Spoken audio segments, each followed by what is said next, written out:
मैं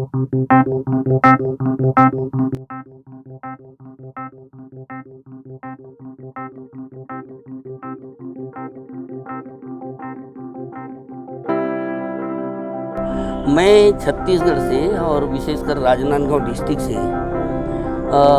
ऐसा मैं सोचता हूँ कि अकेला पर्सन हूँ जिन्होंने राष्ट्रपति पद के लिए इलेक्शन के लिए मैंने दिल्ली जाकर अपना नामांकन दाखिल किया है और जो निर्धारित राशि है उसे मैंने जमा किया है और अभी जमा है।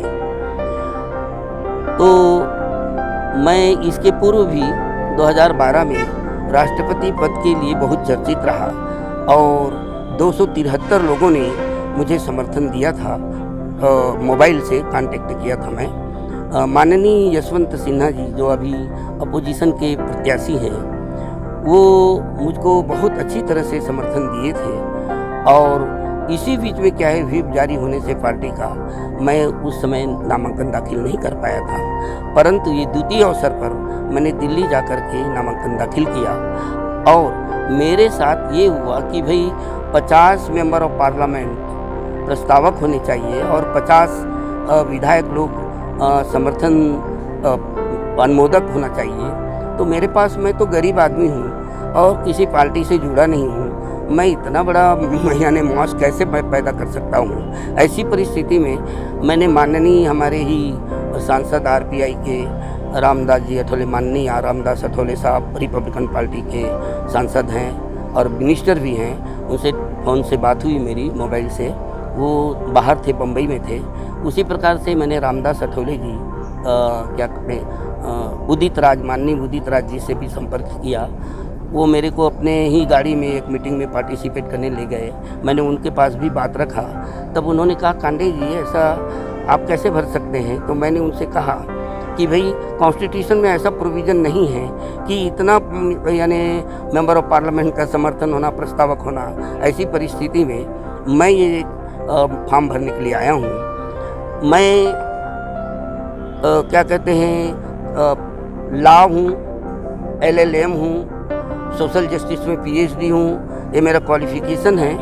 और कॉन्स्टिट्यूशन का जब रिव्यू हो रहा था तो मैंने आंदोलन किया, दिल्ली में आंदोलन किया, झांसी में मेरे आंदोलन को के कर्ताओं को गिरफ्तार भी किया गया। मैं वैसी परिस्थिति में मैंने स्ट्रगल करके किसी भी प्रकार से अपना दिल्ली में अपने लोगों को, आंदोलनकारियों को ले गया, वहाँ स्ट्रगल किया और इस स्ट्रगल के कारण बहुत कुछ ऐसा असर पड़ा, जागृति आई लोगों में। उन्होंने मुझे समर्थन भी दिया, सर 273 लोगों ने समर्थन दिया।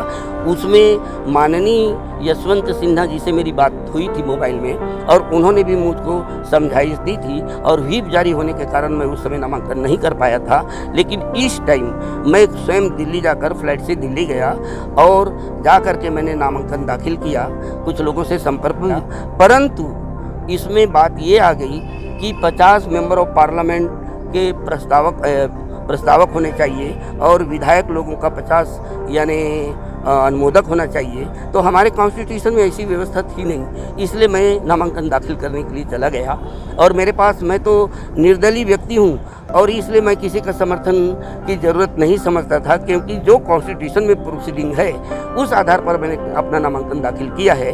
इसके बावजूद भी मेरा वोटर लिस्ट है, क्या कहते हैं इलेक्टर रोल में अटेस्टेड नहीं होने के कारण उन्होंने मेरा नामांकन रिजेक्ट किया है।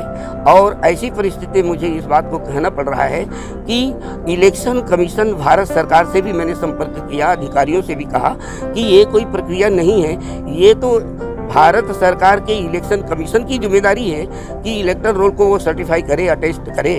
परंतु यदि नहीं होता है तो लाओ मेरा है, मैं खुद ही अटेस्ट कर देता हूँ और अटेस्ट कर दिया। और मैंने कहा मेरा नामांकन को आप स्वीकार कीजिए, जो फीस है मैं देने के लिए तैयार हूँ। तो निर्धारित जो फीस थी 15,000 रुपया वो मैंने पटाया है। मैं जो रिजेक्ट हुआ है मेरा नॉमिनेशन वो असंवैधानिक है और इस प्रकार से नॉमिनल रोल के कारण अटेस्टेड नहीं होने के कारण एक जिम्मेदार व्यक्तियों को, भारत सरकार के जिम्मेदार व्यक्तियों को इलेक्शन कमीशन और निर्वाचन जितनी भी प्रक्रिया है रिटर्निंग ऑफिसर को इसकी व्यवस्था करनी चाहिए। वो मेरी जिम्मेदारी नहीं थी, परंतु उन लोगों ने इस आधार पर यदि रिजेक्ट किया है तो इसके लिए मैं सोचूंगा, कानूनी दावपेच करूंगा और कानूनी दृष्टिकोण से पहल करूंगा कि ऐसा नहीं होना चाहिए।